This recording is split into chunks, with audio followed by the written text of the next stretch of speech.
You said LeBron James the greatest player ever? Ever. What about Michael and Kobe? So you just gonna pass Kobe up like that? I'm gonna pass Kobe up. I'm gonna look at Michael. Jordan is what in the finals? 6 and what? Oh. And what is LeBron in the finals? That's all I gotta say. Shaq, how many? Shaq has had enough. He's calling out LeBron and KD for constantly disrespecting Michael Jordan, and he's not pulling any punches. His brutal takedown is sending shockwaves through the basketball world and settling the GOAT debate once and for all. Is this the final word? Let's dive in. When LeBron passes up Kareem Abdul-Jabbar in points, will that make him the greatest player ever? I think the greatest player is Michael Jordan. He's the only man that had me terrified on the court. All the you see on your poster, like he's doing it in real life. Like he came by me so fast one time, I was like, oh. The NBA's GOAT debate never dies, but here's what makes it fascinating. It's not about stats, rings, or viral highlights. What matters most is when someone who actually battled these legends steps up and tells the truth. And when that someone is a four-time champion, a Hall of Famer, and one of the most unstoppable forces the game has ever seen, you better listen. Shaquille O'Neal isn't some analyst chasing clicks. This is a man who faced Michael Jordan 21 times in his career, including massive playoff battles that defined both their legacies. Shaq averaged 25.0 points and 14.1 rebounds against Jordan, going toe-to-toe with the man most consider the greatest ever. When Shaq speaks on this topic, he doesn't hold back. He doesn't sugarcoat anything, and he definitely doesn't care whose feelings get hurt. So what does Shaquille O'Neal actually think about the eternal debate between Michael Jordan, LeBron James, and Kevin Durant? According to the Big Diesel himself, there's no debate at all. On a 2024 episode of the Big Podcast, Shaq made the most powerful argument for Jordan's GOAT status, and it has nothing to do with championships, scoring titles, or finals MVPs. Instead, Shaq pointed to something you can't measure on any stat sheet: fear. I've heard players say, including myself, I feared Mike. I've heard players in your generation say, I feared Kobe. I never really heard any players say they fear LeBron. Let that sink in. One of the most physically dominant athletes in sports history, 7'1", over 300 pounds in his prime, openly admits he was terrified of Michael Jordan. Not intimidated, not respectful, terrified. And when Shaq says that, it carries more weight than any statistical breakdown ever could. January 16th, 1993, still your rookie year. You guys are in Chicago playing the Bulls. It's a big moment. These are the defending champs, back-to-back champs. If it puts it up in, count it, and foul. Like quick turnaround and That rookie year matchup on January 16th, 1993 became a defining moment in Shaq's early career.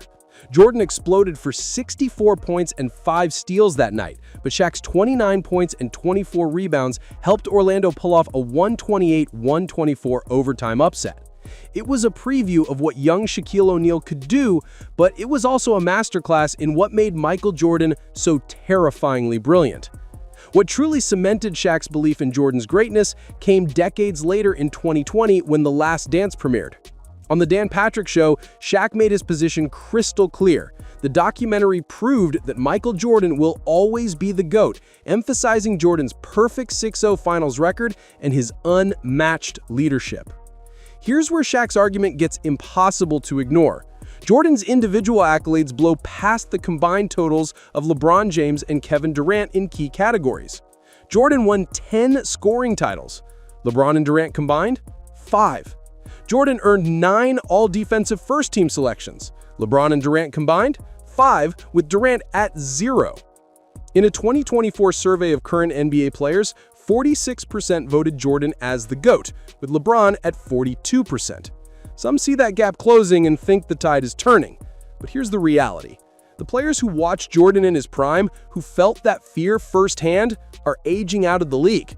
Younger guys never saw Jordan drop 63 on the Celtics in the playoffs. They never witnessed him shrug his shoulders after hitting 6 threes in the first half of a finals game. They only know the legend, not the lived experience. Shaq knows. Shaq remembers, and Shaq won't let anyone forget what made Michael Jordan different from every player before him and every player since. Who'd you enjoy talking smack to? Everybody. Everybody. Was there anybody that you kind of avoided talking smack to because if you did, Yeah. your spirit got bigger and they wanted to beat you, or? Michael Jordan. You don't want to mess with God. Shaq has expressed frustration with how the GOAT debate often jumps straight from Michael Jordan to LeBron James, ignoring Kobe Bryant's rightful place in the conversation. But even when defending Kobe, Shaq always comes back to the same conclusion. Michael Jordan sits at the top, and everyone else is fighting for second place. If Shaq's praise of Jordan represents one side of the GOAT debate, then his criticism of Kevin Durant represents the other, in the most brutally honest way possible. When Shaquille O'Neal sets his sights on dismantling someone's case for greatness, he doesn't hold back, he doesn't sugarcoat, and he definitely doesn't care whose feelings get hurt. So, what does Shaquille O'Neal actually think about the eternal debate between Michael Jordan, LeBron James, and Kevin Durant? According to the Big Diesel himself, there's no debate at all.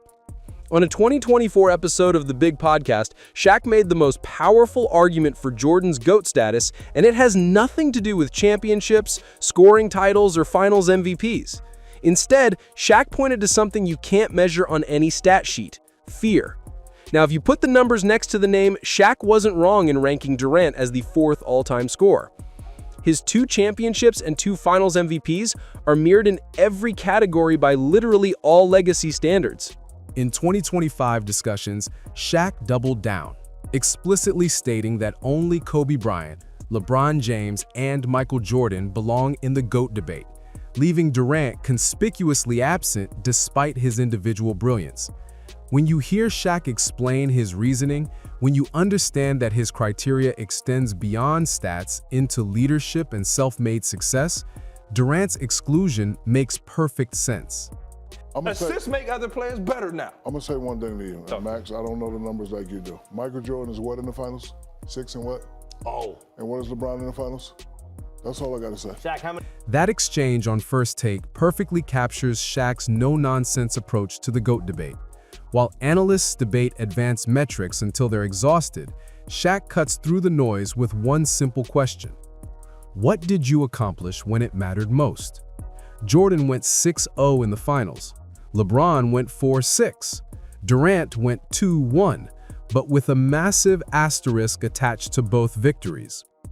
Some argue Shaq is being unfair to Durant, that context should matter when evaluating championship runs.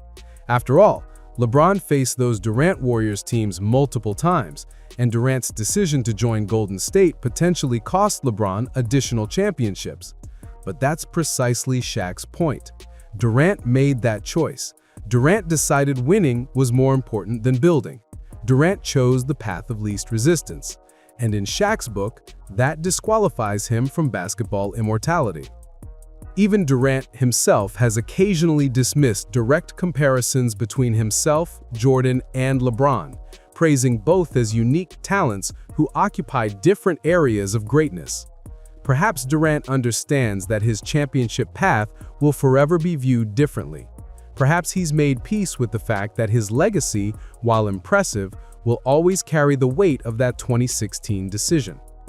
Meanwhile, Shaq has even expanded the GOAT conversation to include Stephen Curry, the very player Durant joined in 2025, stating that Curry deserves to be in the GOAT conversation with MJ, LeBron, and Kobe because of his transformative impact on the game. The irony isn't lost on anyone. Shaq is willing to include Curry, the player Durant joined to help, while excluding Durant himself because of how he joined Curry. It's a brutal assessment, but it's consistent. Shaq values authenticity in championship pursuits. He values players who scratched and clawed their way to the top, who overcame obstacles rather than joining forces with the obstacle itself.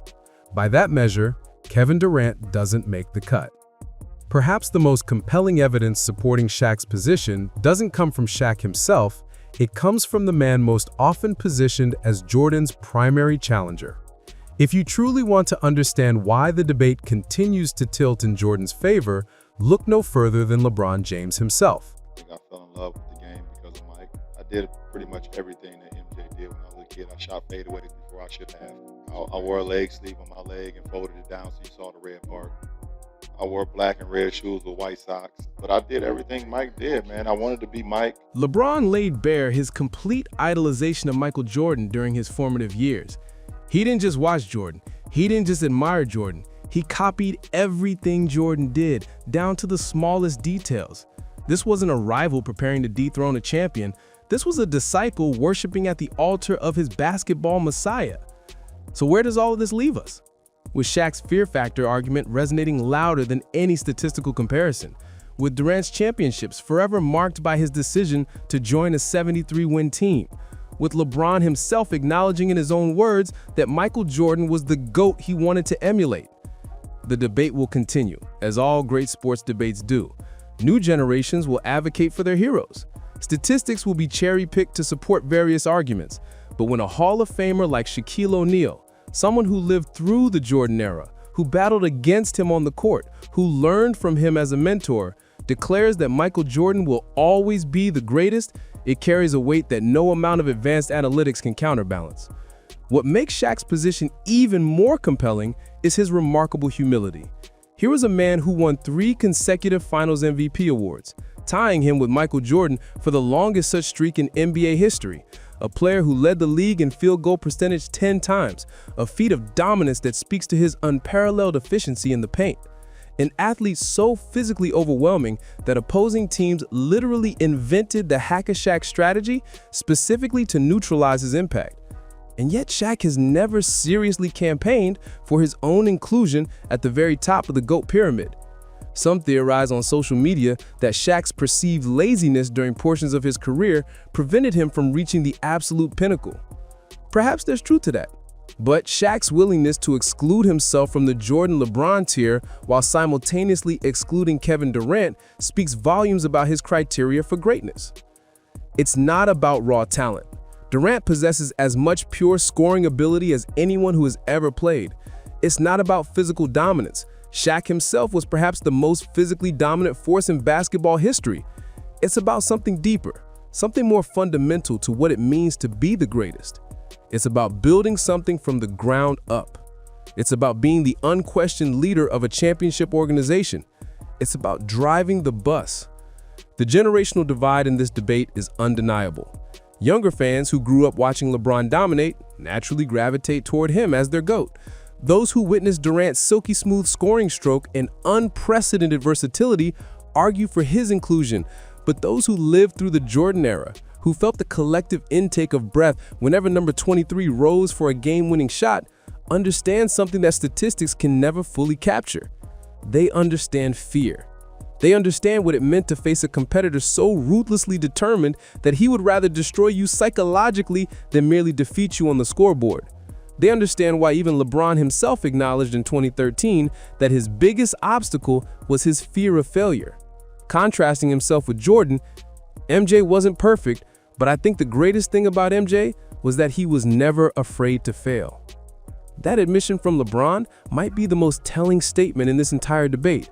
The man positioned as Jordan's greatest challenger, the player with the statistics and longevity to make a legitimate case for supremacy, openly acknowledging that Jordan possessed a psychological edge he himself lacked. Shaq sees it, LeBron admits it, and perhaps it's time for the rest of us to acknowledge it as well. The GOAT debate makes for entertaining television and engaging social media discourse, but when the people who actually competed at the highest level weigh in, their verdict is remarkably consistent. Michael Jordan stands alone.